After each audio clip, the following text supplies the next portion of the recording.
Guys, so it is April 3rd right now. It's Thursday, and I need to hurry up and film my April TBR, my March wrap up, and my March haul video. Actually, you know what? No, I'm not going to do a March haul video. I don't feel like it.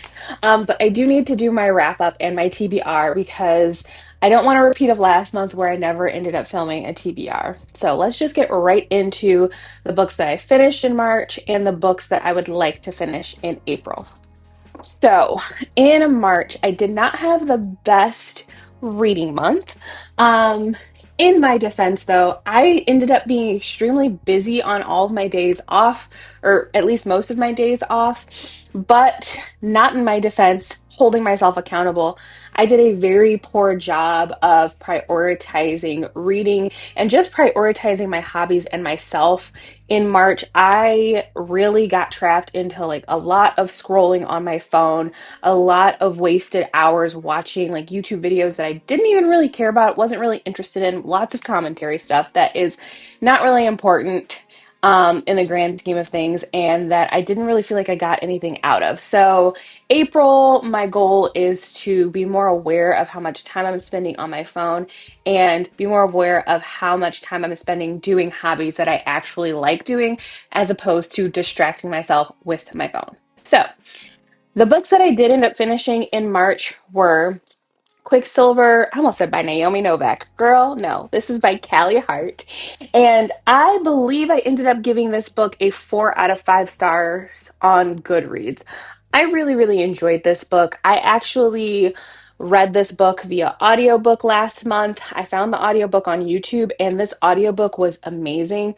It had two voice actors on it, a female voice actor and a male voice actor, and specifically the female voice actor on this book did an amazing job. The way that she evoked emotion through her voice was amazing, and they did not talk ridiculously slow.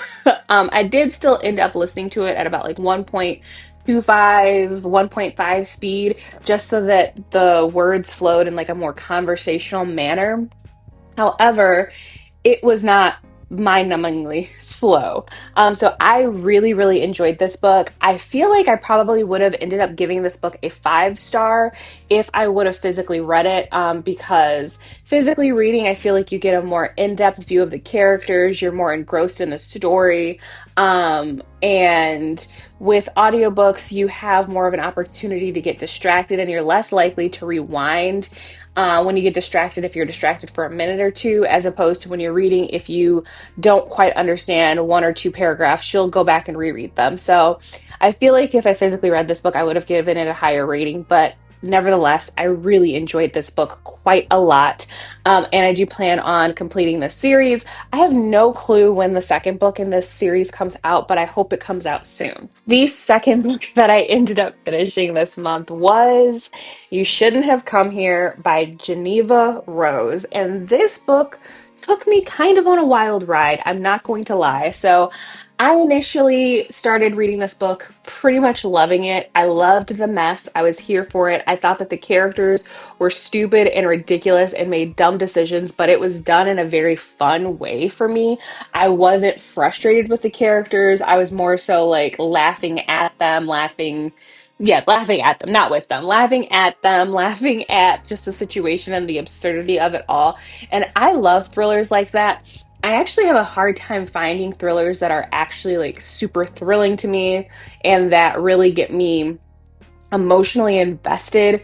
I do find those every so often, but a lot of times I find thrillers to be frustrating. I find that their characters make dumb decisions, but not only that, they are also typically, not always, but a lot of the thrillers that I've been reading recently have very irredeemable main characters. So not only are they making these really stupid decisions, but I also can't stand the characters and I'm kind of disgusted by them.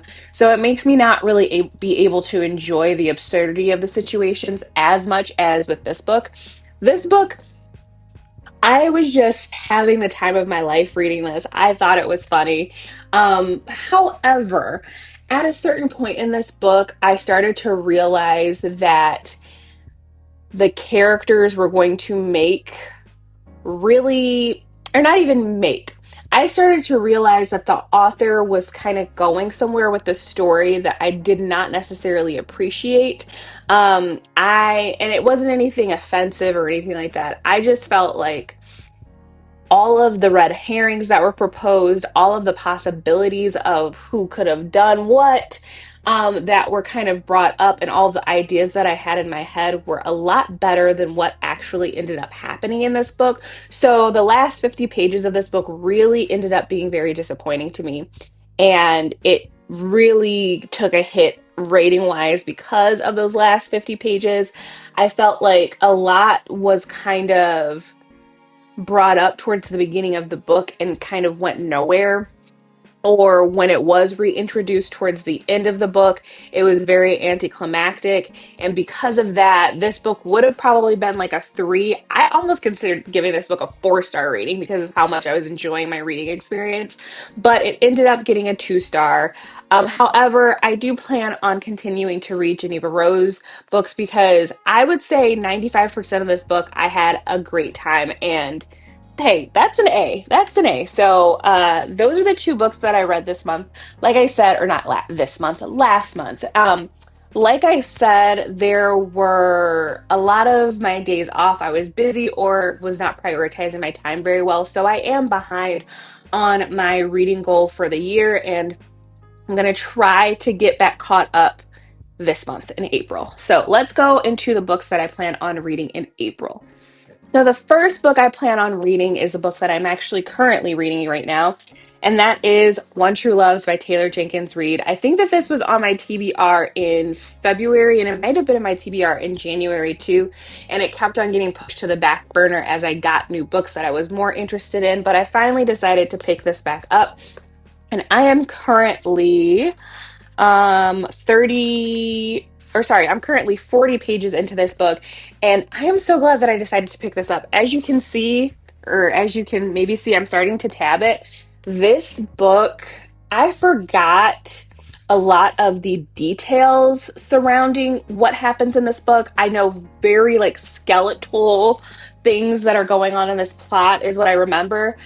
I did not remember how much I relate to this main character and kind of her mindset in life of like, here, I'll give you a quote that really resonates with me because I relate so much to this. So she is 14 years old at this time. She says, "In that moment, I wish my parents had made me pick up an instrument when I was in second grade. It seemed like it was almost too late now. That's how easy it is to tell yourself it's too late for something. I started doing it at the age of 14." And then she goes on to talk about how she continued to do that later on in life.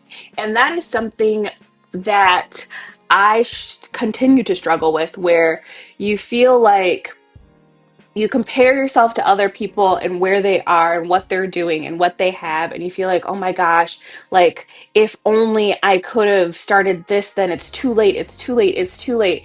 And it really is never too late as long as you're living. It's never too late for most things. Like, you didn't get a degree you wanted, you can always go back to school. You didn't get that job you wanted, you can always try for a different job or a different position that might get you there. It's like, it is never too late to be the version of you that you want to be. But the first step is trying instead of automatically giving up. And yeah, so this book is, I already know I'm going to enjoy this reread so much. So this is the first book that I'm planning on finishing in the month of April. Like I said before, I am behind on my reading challenge since I only read 2 books last month. I'm supposed to be reading between 4 and 5 books every month. I've been on track with reading 4 books every month. So in order to get back on track, I need to read at least 6 books in April. So that was book number one. Book number two that I have is actually a book that I purchased last month. This is a semi book haul, I guess.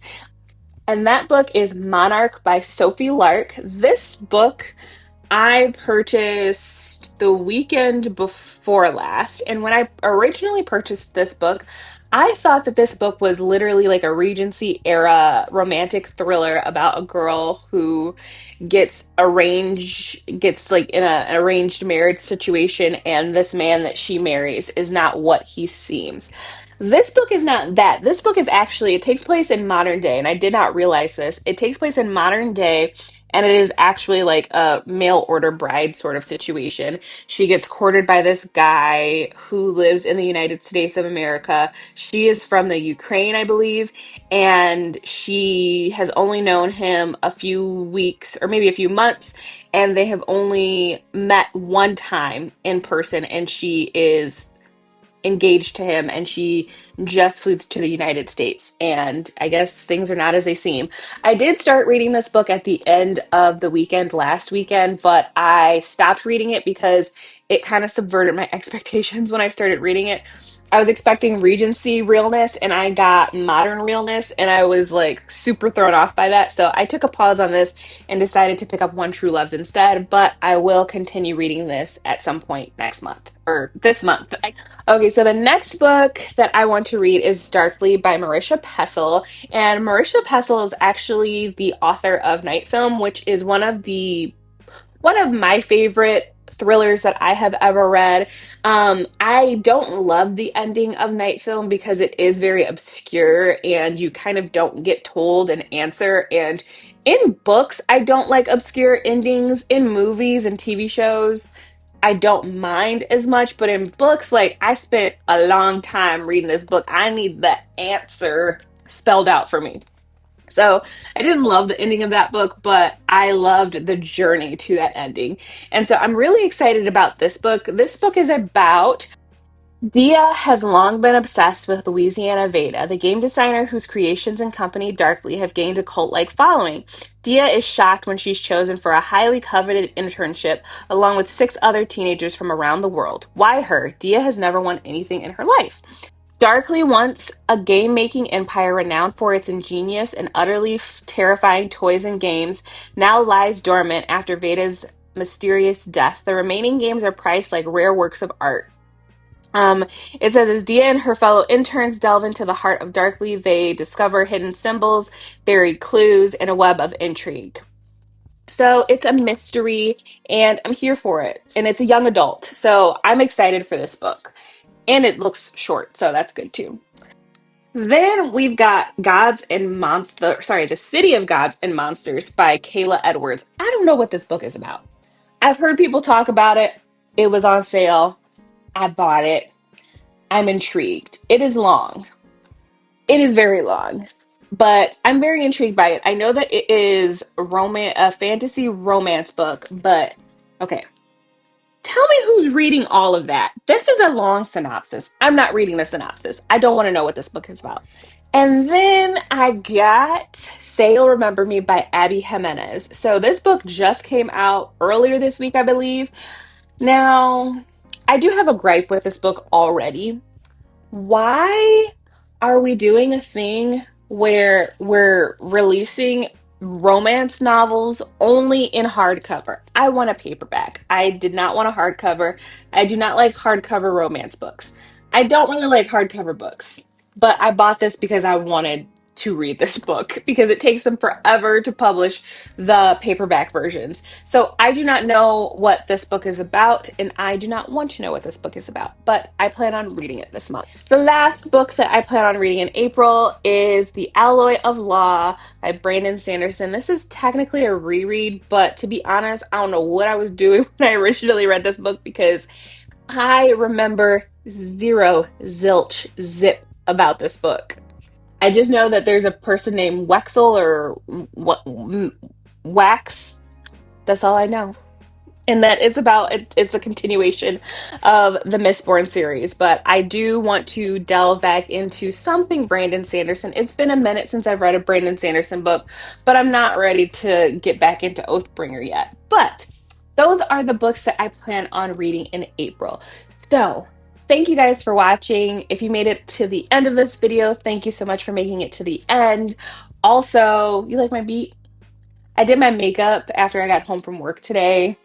And then I was like, ooh, this look needs a long, straight hairstyle. So I put this wig on. I've got my twists underneath it.